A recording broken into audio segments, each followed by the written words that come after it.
on va demander maintenant à Hervé Foult, le très illustre frère, de nous parler maintenant un peu comment le judaïsme lui-même, à travers trois représentants, trois philosophes particulièrement connus, Buber, Lévinas et Simone Veil, ont en quelque sorte vécu ce que nous avons entendu du côté un peu catholique, voir comment les choses se sont passées. Tu as la parole, Hervé.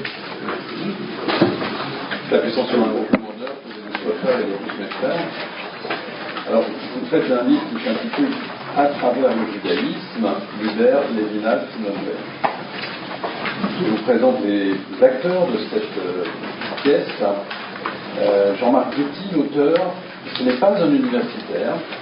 Il a passé à 36 ans une thèse de philosophie sur la parole et le lieu. Et on sait que le lieu réveille les mémoires et influence la parole. La parole aussi, ça nous dit des choses.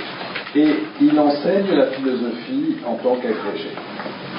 Martin Buber, 1878-1965, a été professeur à l'université de Francfort de 1924 à 1933.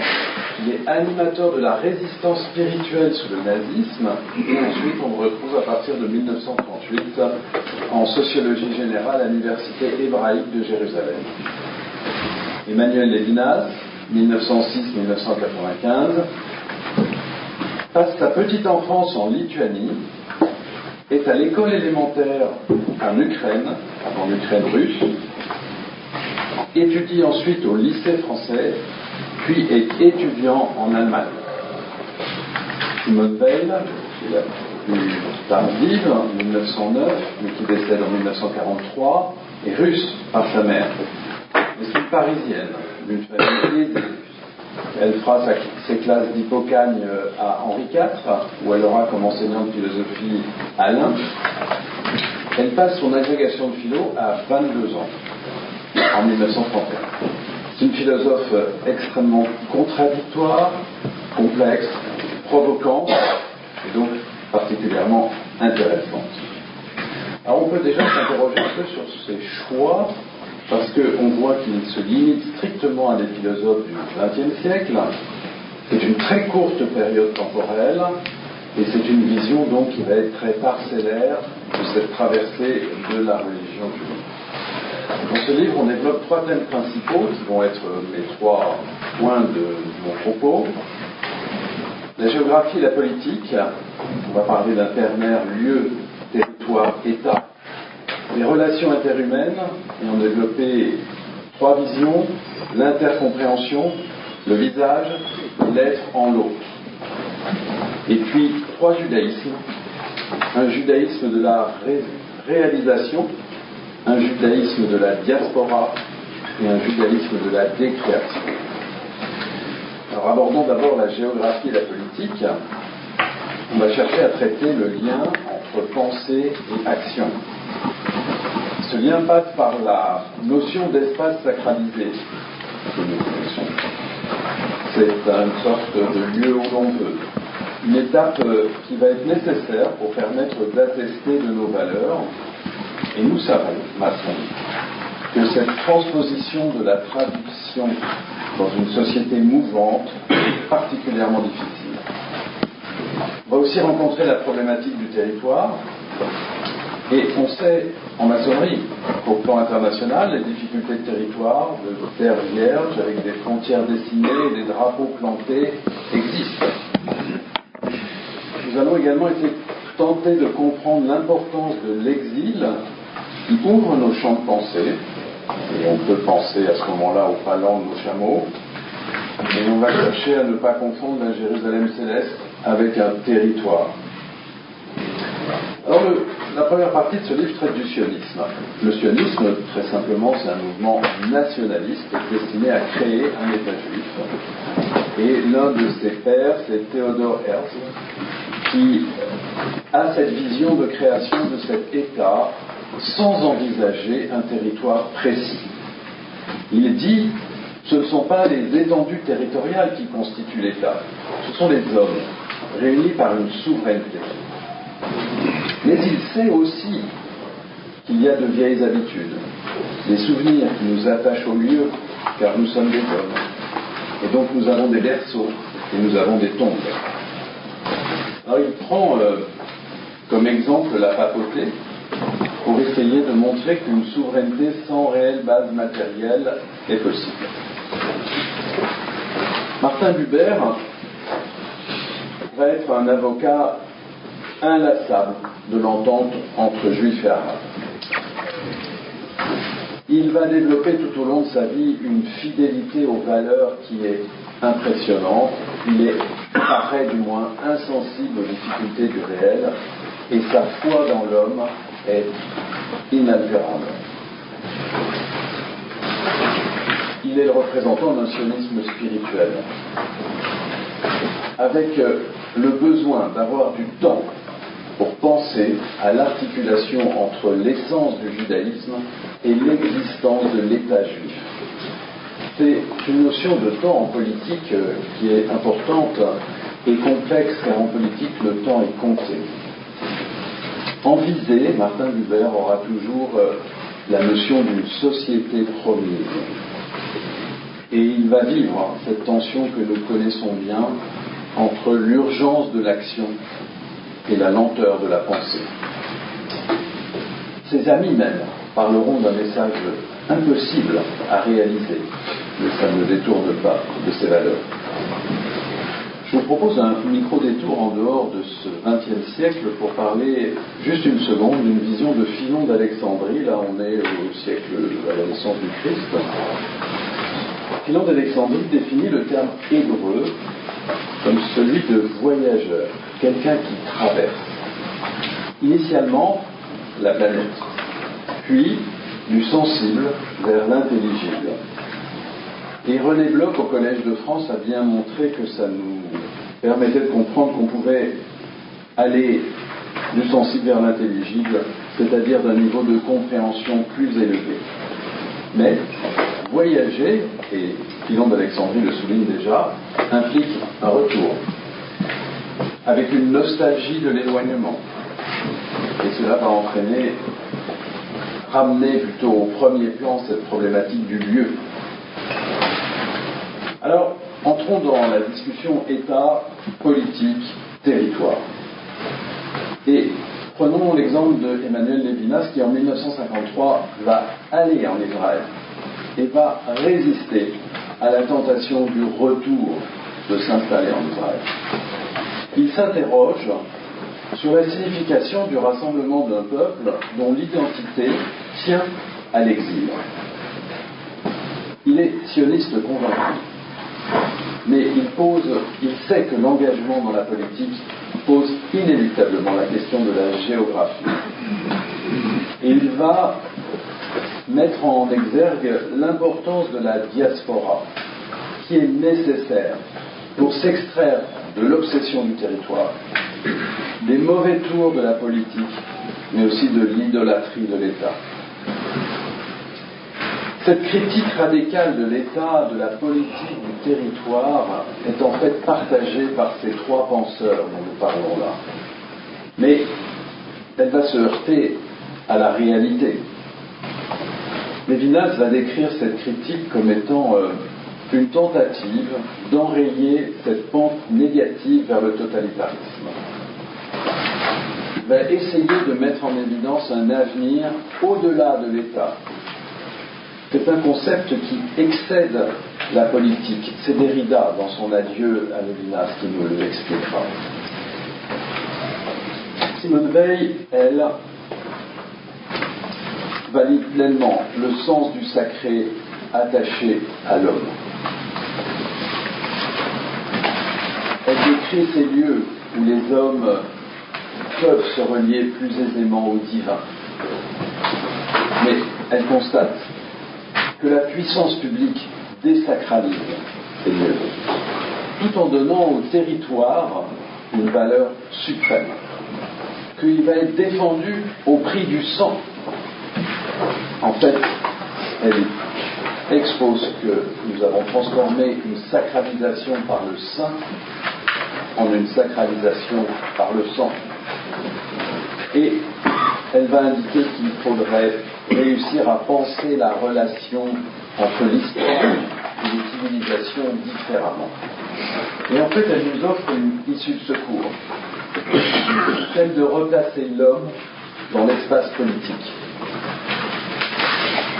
Et pour cela, elle va s'appuyer sur les civilisations. Une civilisation, c'est caractérisé par l'esprit qui la traverse et qui l'anime. C'est une conception spiritualiste. Chaque civilisation se définit autour d'un noyau mystique, développe une vocation de l'esprit, contient une révélation spirituelle, se transmet par une tradition et présente une unité. C'est cela, une civilisation. Et dès lors qu'elle peut s'épanouir, cette civilisation traite d'un ensemble de problèmes ouverts par l'existence humaine. Elle reste tout en lien. Aucune ne peut prétendre guider les autres, ni la technicité de l'Europe, ni l'élection du judaïsme. Et elle va décrire que le repli est un signe de déclin. Finalement, elle va considérer qu'il faut réussir à réduire la puissance publique à un service public. Alors on va entrer dans la deuxième partie qui sont les relations interhumaines. Vous savez combien elles sont constitutrices de notre tradition. On va essayer de comprendre le Saint-Empire, qui n'est certainement pas une migration dans l'espace, mais plutôt une relation interhumaine. On va s'interroger sur la recherche d'identité, et on sait que le parcours du rite dans ses différents états, déconstruction, reconstruction, probablement la recherche d'une loi unique et multiple partage cela. On va voir avec Lévinas un peu rapidement la problématique de la substitution, en comprenant que le mot substituer est une substitution éthique basée sur la faute, et qu'il existe un autre sens, celui de la substitution herméneutique, qui tend à exprimer la conception du mot par l'autre, afin d'affiner notre vision de la parole. Et puis on va aussi rencontrer Buber, ce philosophe de l'éthique et de la relation, qui pense le message biblique d'un peuple élu, qui a conscience de la mission qui est de parachever la création divine par la transfiguration de l'humanité, tout cela nous parle dans l'écosysme, et qui s'interroge sur la question restante qui est la capacité de l'humanité à accueillir Dieu dans ses structures sociales et dans ses relations à la terre. Buber adresse ces questions à l'humanité, les mêmes que celles que nous adressons à nous, au monde. Et pour Buber, la philosophie de la rencontre, c'est la synthèse de l'événement et de l'éternité. Et il définit cette notion de réciprocité qui cherche à interpeller le tu par le je. Bachelard dira de Buber que la sympathie est la connaissance directe des âmes dans le contexte de la rencontre. Alors Buber décrit très bien que tout homme a deux appartenances. Le moi social, dans une société qui l'éduque, qui lui apprend à parler et donc à penser, et le moi ancestral, à travers sa famille, le peuple dont il est issu. Et ces deux peuvent être confondus, sauf dans l'exil. Alors cet exil va donc engendrer une perception accrue du désaccord entre la société qui l'a formé l'homme, et le peuple qui l'a généré. Et on va vite réussir à entreapercevoir que l'assimilation est presque un mirage. Pourtant, cette assimilation est une donnée importante du mode de vie judaïque. Et Buber expose qu'en fait aucun peuple ne s'assimile, parce que l'intégration sociale annule en partie le moi ancestral, qui est un moi de fidélité aux origines. Et donc le fondement de l'État-nation devient caduc. Et pour ce judaïsme spirituel, on s'oriente vers une dimension d'universalité. Et Buber le dit très bien, faire du judaïsme un principe d'orientation pour l'humanité. Il dira, Il plaît à mon Dieu de résider sur la terre, dans l'espace, entre un être et un autre. Et il définit l'intercompréhension, estimant que cette voie permet d'atteindre une paix qui ne soit pas un entre-deux-guerres, et qui s'appuie sur une véritable relation d'entente, d'une intercompréhension. Peut-être c'est ce que nous essayons de développer dans nos ateliers. Lévinas dit de Buber, à travers la civilisation juive, il ne parlait que de questions universelles. Buber décrit cette rencontre de l'autre dans l'existence, et il dit qu'au travers d'un visage, il va s'ouvrir une relation sociale qui n'est pas politique et qui est interpersonnelle. Une relation qui est donc impolitique. Lévinas, lui, décrira le visage, le concept du visage qui est un écho divin qui ouvre à la transcendance. Une transcendance dans la relation sociale qui est pour lui la seule façon de prononcer le nom de Dieu sans fausse note.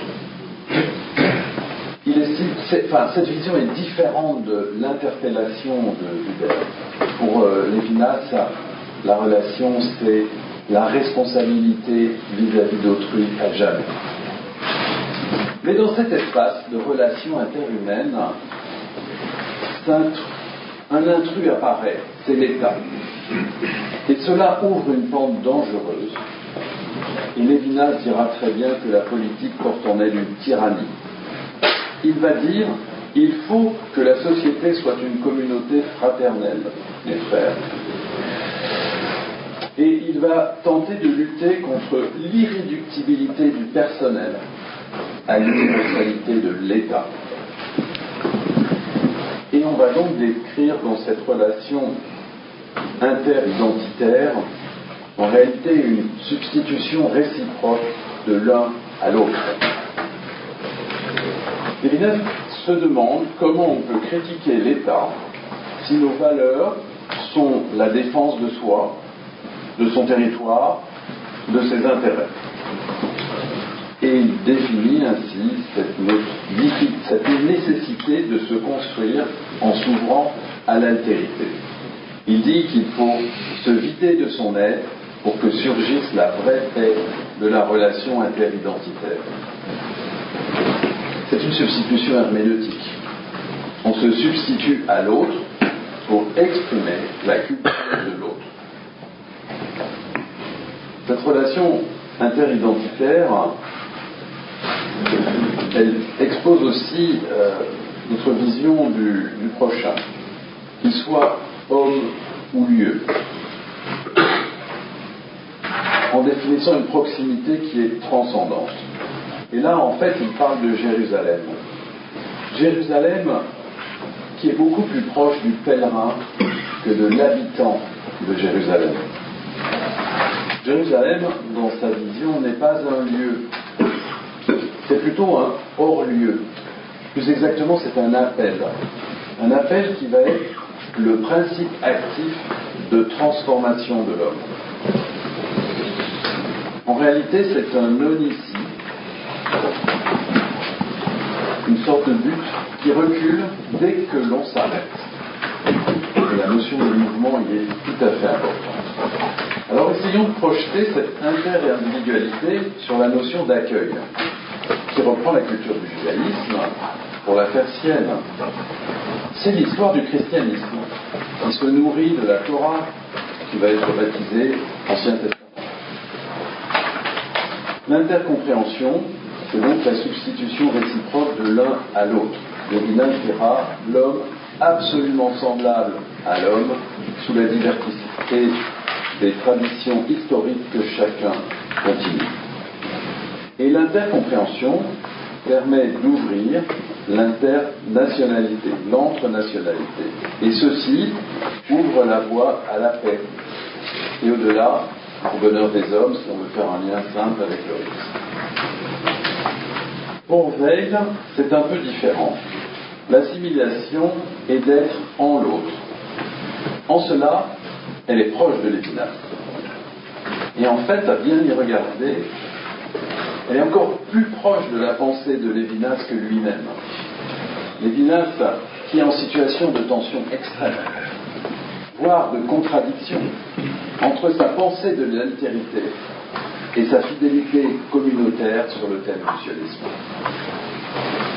Alors, cette notion de l'être en l'autre, on peut la comprendre un peu en regardant le parcours de Simone Weil, qui a été, donc, je vous l'ai dit, venant d'une famille aisée parisienne, étant passée à Hippocane et Henri IV, qui va être ouvrière d'usine, qui ensuite va se transformer en prenant un nom de plume, qui est Émilie Davis, où elle va écrire des articles traitant de l'Occitanie. Articles qui sont publiés au sein d'une revue qui rassemble des figures du mouvement occitan. En quoi cette identité occitane correspond-elle à une normalienne, à une syndicaliste, à une juive contrainte à la fuite? Mais elle s'immerge dans ce thème occitan, c'est l'être en l'autre. Et cela va approfondir sa révolte contre le colonialisme. Et elle va décrire le progrès comme étant un mensonge destiné à effacer les crimes contre l'esprit. Elle recherche dans le passé les mémoires perdues et les traditions qui ont été écrasées par la force. Elle revient à cette notion de civilisation, l'esprit qui la traverse, qui l'anime, la place des devoirs de mémoire. Mais elle veut absolument éviter le risque nationaliste. C'est pour cela qu'elle écrit sous un nom de plume, au milieu d'autres auteurs, ce qui lui permet de rester absente, extraite, extérieure au milieu nationaliste. C'est sa part identitaire qui refuse. Qu'elle refuse, elle ne veut pas être identitaire. Et cette raison de sa proposition d'être en l'autre. Alors j'aborde le dernier point, c'est le point du judaïsme et les différentes visions du judaïsme qui sont décrites dans ce livre. Alors vous savez bien que le judaïsme est une tradition qui inspire au sein de notre rite, de même que la chevalerie, l'alchimie et bien d'autres. Cette vision du judaïsme ici est un peu différente de celle de la Kabbale. Cette dimension prophétique qui est très présente, qui nous concerne, et elle pose quelque part la question du centre du cercle. Vous savez, ce lieu où le maître ne peut s'égarer. Alors, la première vision, c'est un judaïsme de la réalisation. C'est la vision de Buber.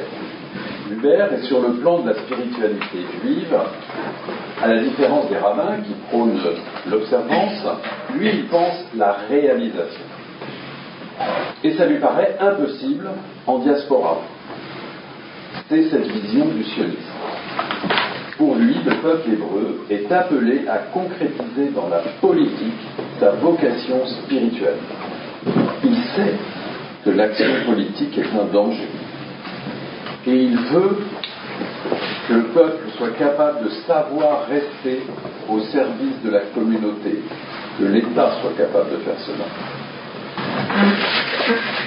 Et il considère que la souveraineté des nations est un dogme sacrilège, parce qu'aucun peuple n'est souverain sur terre, seul l'esprit l'est, dit-il. Il pense la notion de nation, qui n'est pas un absolu, qui ne justifie pas que l'on tue en son nom, qui reste subordonné à sa mission spirituelle, et que éviter la guerre à tout prix est un impératif catégorique. Vous voyez cette vision de nation très éthérée. Mais c'est un judaïsme de la réalisation, une pratique. Le deuxième judaïsme, c'est celui de la diaspora, avec Lévinas. La diaspora, ça vient du grec dispersion, diaspérer. C'est une dichotomie entre le centre et la périphérie. Le maître, placé au centre du cercle, ne peut s'égarer. La diaspora est un faux lieu, un lieu en tension avec un lieu originel, un lieu perdu. Cette diaspora dans la Septante, c'est le résultat d'un châtiment divin, Deutéronome 28-64. Le Seigneur te dispersera, et cela vient en punition, en réponse au péché d'Israël. Lévinas reprend cette formule habituelle qui est « sois juif chez toi et homme en dehors », pour nous démontrer que la dualité est tout à fait insuffisante à exprimer la condition de la diaspora. Et on est au premier degré là. La traduction du message de la Torah dans le langage de la philosophie des Grecs, puis la philosophie européenne qui vient réexprimer un message talmudique. Et le judaïsme en fait est une éthique universelle qui pourrait, pour Lévinas, pourrait être dégagée de tout contenu religieux et particulariste, permettant de rejoindre tous les hommes autour de la question de l'autre, ce qui est assez en proximité avec notre démarche, et permettant une fécondité de l'imbrication des nations et des cultures en dehors de la logique des États. L'exigence spirituelle est pour lui au cœur du prophétisme juif. Elle concède l'existence de la politique et de l'organisation étatique. Elle le concède à l'histoire, à ses difficultés, à ses circonstances, mais c'est une abdication provisoire, parce que indispensable, car les hommes sont ainsi faits, dit-il, qu'ils seraient en guerre permanente sans État.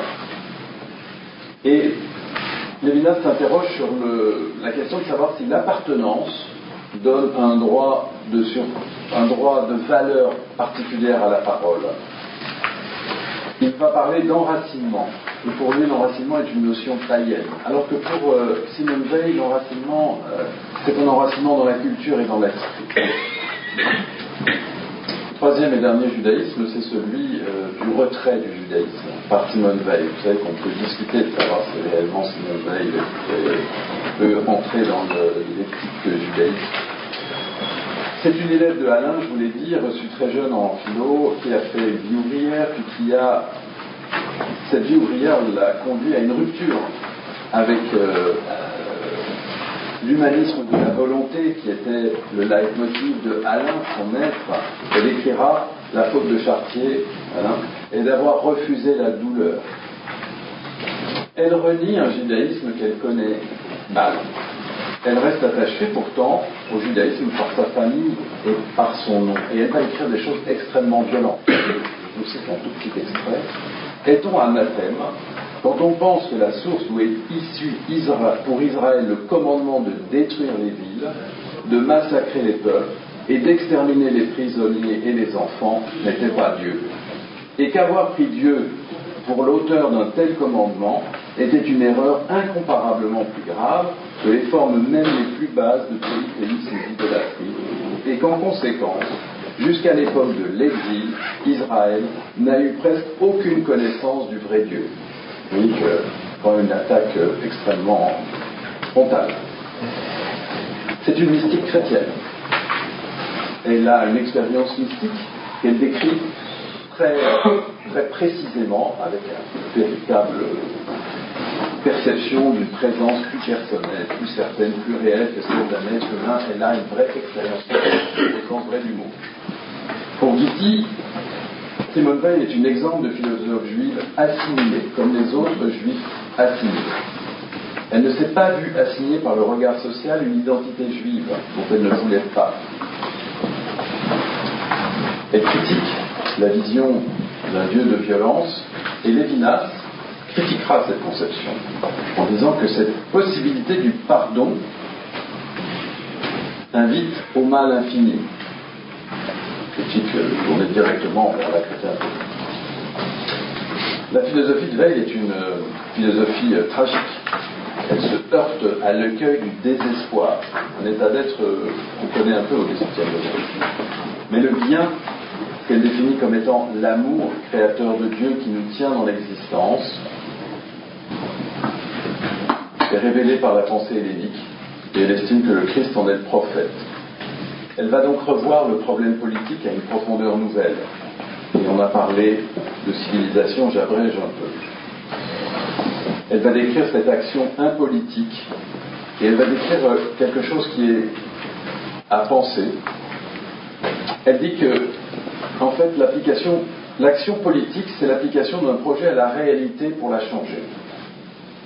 Ce qui est digne d'admiration. Mais, en fait, la mission prophétique, c'est plutôt de changer les mobiles de l'âme par la contemplation inactive de ce qui est signe d'admiration. Le prophète change le peuple en faisant descendre en lui la lumière qu'il prend dans la contemplation de Dieu. Alors je conclus. L'État-nation postule que chaque nation possède son territoire sans partage sur lequel il règne.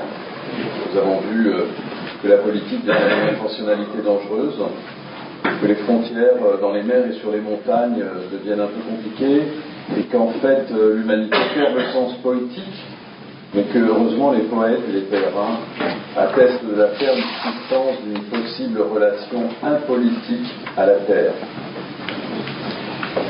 Nous avons vu trois philosophes si différents.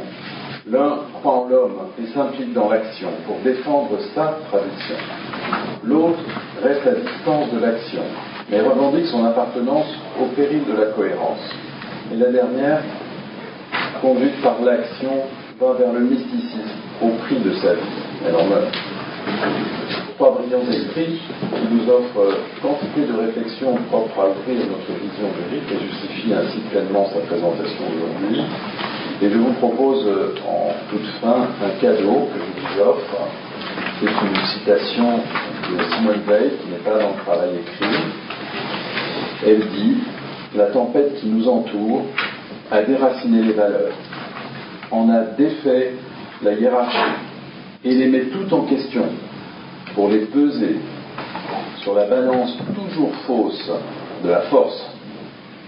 Pendant ce temps, pesons-les en nous-mêmes, dans le silence de l'attention, et souhaitons qu'il nous soit accordé de faire de notre conscience une balance juste. » J'ai dit.